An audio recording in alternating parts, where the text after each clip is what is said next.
Yes, വീണ്ടും ഒരു ഓണം അവധി പോലെയുള്ള മറ്റൊരു 10 ദിവസത്തെ അവധി. ഇത് നിങ്ങൾ പല വിദ്യാർത്ഥികളുടെ കയ്യിൽ നിന്നും പല ടീച്ചേഴ്സിൻ്റെ കയ്യിൽ നിന്നും ഒരു പക്ഷേ നിങ്ങളിങ്ങനെ ക്ലാസ്സിൽ നിന്ന് കേട്ടിട്ടുണ്ടാവും. ഇതിൻ്റെ യാഥാർത്ഥ്യം എന്താണെന്ന് പല കുട്ടികളും ഇങ്ങനെ മെസ്സേജ് അയക്കുന്നുണ്ട്. ശരിക്കും സാറെ തുടർച്ചയായിട്ട് 10 ദിവസം അവധിയുണ്ടോ, ഒന്ന് സാറ് പറഞ്ഞു തരാൻ നോക്കുമ്പോൾ അപ്പോഴാണ് ഞാനും ചിന്തിക്കുന്നത്, ശരിക്കും 10 ദിവസം ലീവ് ഉണ്ടോ, എന്താണ് ഇതിൻ്റെ നിജസ്ഥിതി? സാധാരണ ക്രിസ്മസിനും അതുപോലെ തന്നെ ഓണത്തിനുമാണ് 10 ദിവസം ലീവൊക്കെ കൊടുക്കുക. അതും 10 ദിവസം തികച്ചുണ്ടാവില്ല, 9 ദിവസമൊക്കെ ഉണ്ടാവുള്ളൂ. അപ്പോൾ ആ ഒരു രീതിയിലാണ് 10 ദിവസം ലീവ് കിട്ടുക. പിന്നെ ഇതിൻ്റെ യാഥാർത്ഥ്യം എന്ത്? യെസ്, ഇങ്ങനെയുള്ള വീഡിയോസൊക്കെ കാണാനുണ്ടെങ്കിൽ നിങ്ങൾക്ക് ഈ ചാനൽ ഫോളോ ചെയ്യാത്തവരാണെങ്കിൽ, അല്ലെങ്കിൽ ഈ ചാനൽ സബ്സ്ക്രൈബ് ചെയ്യാത്തവരാണെങ്കിൽ ഒന്ന് ചാനൽ സബ്സ്ക്രൈബ് ചെയ്തിട്ടുള്ളൂ. ഇതുപോലെയുള്ള ഒരുപാട് ഇൻഫോർമേറ്റീവ് ആയിട്ടുള്ള കാര്യങ്ങൾ നമ്മൾ ഈ ചാനലിലൂടെ അറിയിച്ചെന്നായിരിക്കും. നോക്കാം നമുക്ക് എന്താണ് ഇതിൻ്റെ നിജസ്ഥിതി എന്നുള്ളത്. അതായത് മക്കളെ, ഓൾറെഡി ഈ മാസം ലാസ്റ്റ്, അതായത് സെപ്റ്റംബർ 27 തീയതി ശനിയാഴ്ച ഞായറാഴ്ച ഓൾറെഡി ലീവാണല്ലോ സ്കൂളിൽ. അപ്പോൾ അവിടെ 2 ദിവസം കിട്ടി. പിന്നെ ഇപ്പം ശരിക്കും 30 തീയതിയാണ് എന്തെന്ന് പറയുക, അതായത് ദുർഗാഷ്ടമി എന്നൊക്കെ പറഞ്ഞിട്ടുള്ള ആ സമയത്തിന് അനുസരിച്ചാണ് നമ്മൾ പുസ്തകം വെക്കുന്നത്. പുസ്തക പൂജയും ആയുധ പൂജയൊക്കെ കാണല്ലോ. അപ്പോൾ ഒരു വിഭാഗം ആളുകൾ എന്ത് ചെയ്യുന്നുണ്ട്, 29 തീയതി പുസ്തകം വെക്കണം ആ രൂപത്തിലേക്ക് പറയുന്നുണ്ട്. അങ്ങനെ നോക്കിക്കഴിഞ്ഞാൽ 29 നേരം നമ്മൾ ഒരു ഉച്ചയ്ക്ക് ശേഷമൊക്കെ ആയിട്ട് ബുക്ക് വെക്കേണ്ടി വരും. അപ്പോൾ നമുക്ക് എന്തായിരിക്കും, 30 തീയതി ലീവ് കിട്ടും. കാര്യങ്ങൾ മനസ്സിലാവുന്നുണ്ടല്ലോ, 30 തീയതി ലീവ് കിട്ടും. അങ്ങനെ നോക്കിക്കഴിഞ്ഞാൽ 27, 28 ശനി ഞായർ, പിന്നെ തിങ്കൾ ഓൾറെഡി നമ്മൾ ഉച്ചയ്ക്ക് ശേഷം ക്ലാസ് ലീവായിരിക്കും.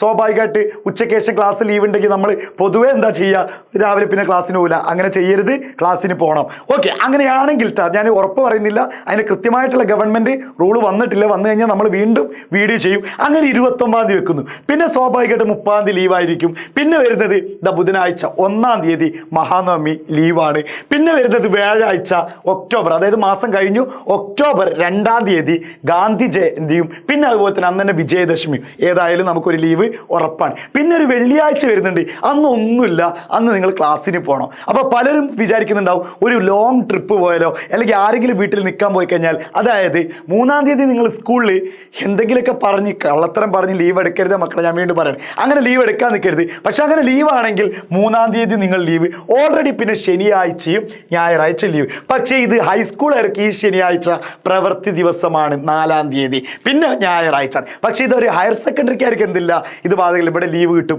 അങ്ങനെ നോക്കിക്കഴിഞ്ഞാൽ ഏകദേശം 8 ദിവസം 9 ദിവസത്തിൻ്റെ അടുത്ത് നിങ്ങൾക്ക് ലീവ് കിട്ടി. ഇതാണ് പലരും പറയുന്നത് 10 ദിവസത്തെ ലീവ്, 10 ദിവസത്തെ ലീവ്. അപ്പോൾ ഇതിൻ്റെ കറക്റ്റ് നിജസ്ഥിതി ഇപ്പോൾ മനസ്സിലായല്ലോ. ഇതാണ് ഇനി. അപ്പോഴും ഞാൻ പറയുന്നുണ്ട്, ഈ 29 തീയതി 30 തീയതി ഇപ്പോഴും ഒരു ക്ലാരിറ്റി വന്നിട്ടില്ല. ശരിക്കും നോക്കുന്നത് കലണ്ടറിൽ നോക്കിക്കഴിഞ്ഞാൽ 30 തീയതിയാണ് നമ്മൾ പുസ്തകം വെക്കേണ്ടത്.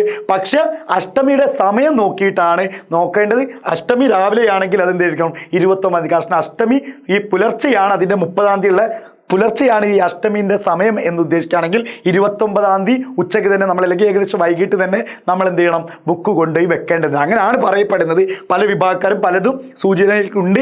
എന്തായാലും ഗവൺമെൻറ്റിൻ്റെ ഒരു ക്ലാരിറ്റി, ലീവ് വരുന്നവരെ നമുക്ക് കാത്തിരിക്കാം. അപ്പോൾ ഇതാണ് 10 ഡേയ്സ് ലീവ്, 10 ഡേയ്സ് ലീവ് എന്ന് പറഞ്ഞുകൊണ്ട് പല വിദ്യാർത്ഥികളും മെസ്സേജ് അയക്കുന്നത് നിങ്ങളെ തെറ്റിദ്ധരിപ്പിക്കുന്നത്. എന്തായാലും അത്യാവശ്യം ലീവ് തന്നെയായി. ഉറങ്ങാനുള്ളവർക്കൊക്കെ ഉറങ്ങാം എന്ന് ഞാൻ പറയുന്നില്ല. പുസ്തകം വെച്ച് കഴിഞ്ഞാൽ ഒരുപക്ഷെ നിങ്ങൾക്ക് പഠിക്കാനൊന്നും കഴിയുന്നുണ്ടാവില്ല. ബാക്കിയുള്ള ദിവസങ്ങളിലൊക്കെ നിങ്ങൾ എന്ത് ചെയ്യുക, മാക്സിമം പഠനത്തിനായിട്ട് മാറ്റിയേക്കുക. അല്ലാത്ത ദിവസങ്ങളിൽ നിങ്ങൾക്ക് എന്തെങ്കിലും പൂജകളോ കാര്യങ്ങളൊക്കെ ഉണ്ടെങ്കിൽ അതിലേക്കൊക്കെ ഉൾപ്പെടുക.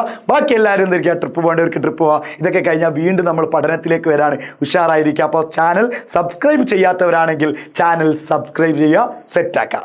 Bye bye.